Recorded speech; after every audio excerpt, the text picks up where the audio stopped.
Hi everyone, I am back. I am going to be talking about the top 5 things that I have learned as a small business owner.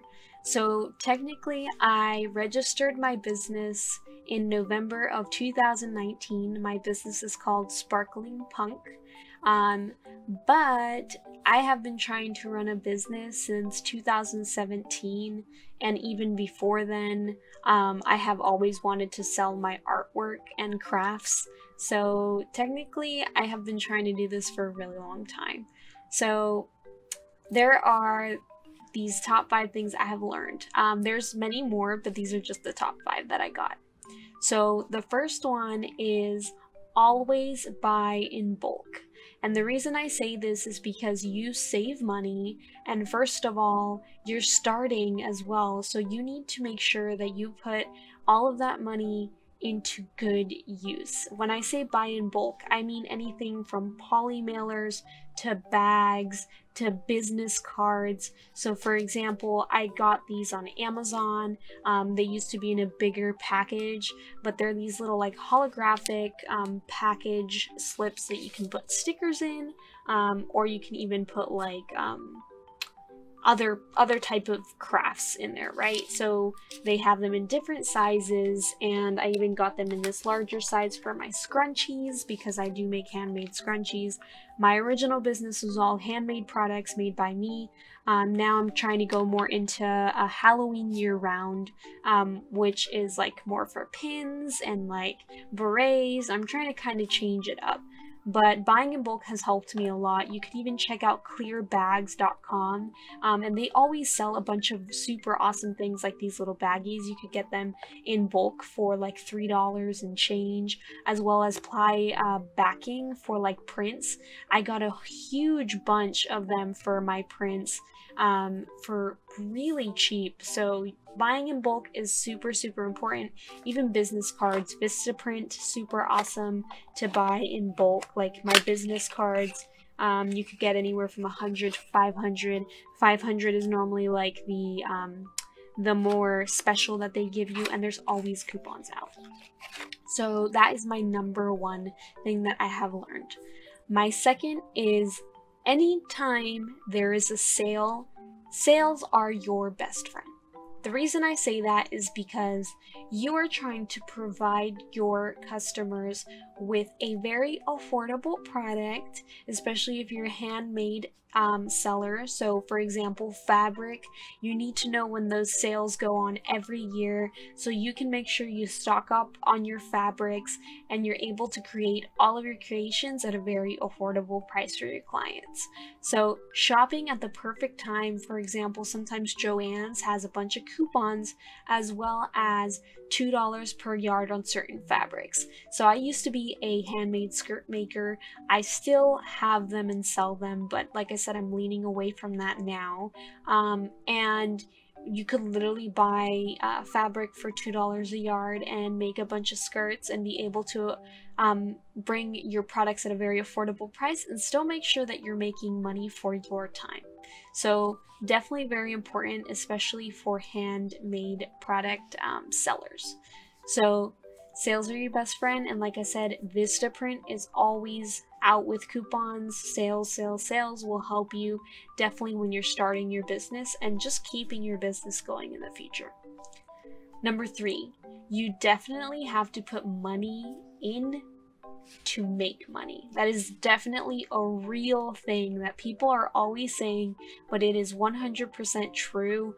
I have had to put in a lot of my money to make that money back plus profit, right? I still have not made that profit because it does take anywhere from a year to 2, maybe even longer to make a profit on your products, because you do have to pay for all those one-time startup product fees. You know, I just bought a printer, for example, like a new one, good quality one, and I'm gonna have to get my money back over time. So there are things that you have to consider, and it is gonna be a while until you officially start making profit.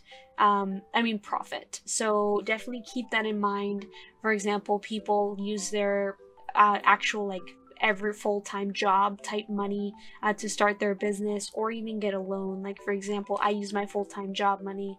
Very thankful to have a full-time job, so I'm able to put my money into my business, but it does take time. Number 4, make sure you have the space for your inventory. And when I say that, I mean like have the proper space, because when I first started my business, I was like, I could just store it in a tote and then we're good to go, because I originally want to sell at conventions. But you got to think about it. If you're selling online, your stuff has to be an easier access than just a tote, right? You want to have kind of like a storefront at your house, or an area that looks like a storefront.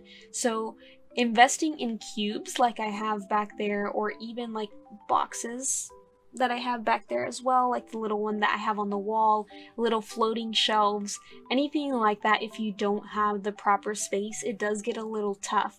Recently I just organized my little shop, and it kind of looks like a shop inside my house, and I live in a 2-bedroom apartment, so it is definitely really hard when it comes to inventory. I use up my walls as best as I can, I use up my closet as best as I can, and organization is key. So if you're thinking of starting a business that requires you to have inventory at your house, or handmade products like supplies, be aware that you're going to need the space to store the supplies first of all, and then store the finished product.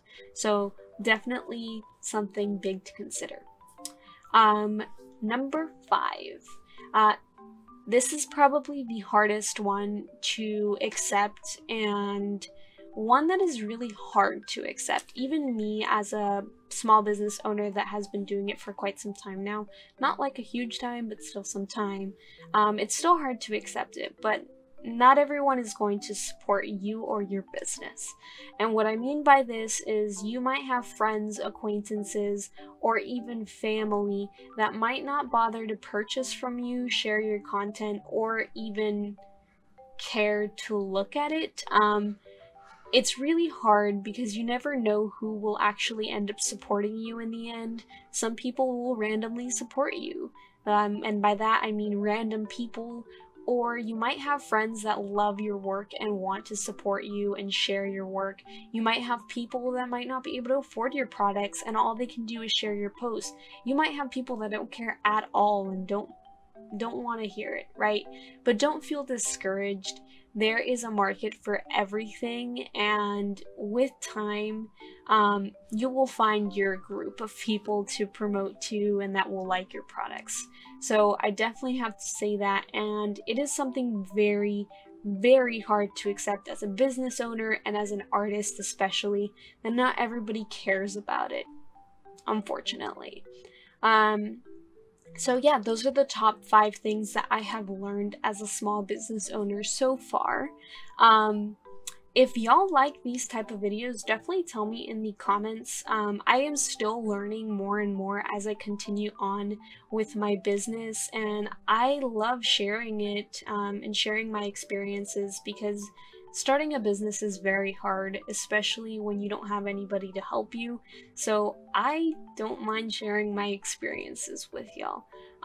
If y'all do want to support my small business, Sparkling Punk, I do sell sticker packs, I sell handmade goods, I sell pins, so definitely go ahead and check the link below. I have my Etsy link as well as my official business link below, so definitely go ahead and check that out. And thank you so much for watching. I hope y'all like and subscribe, and I will see y'all next time. Alright, bye everyone!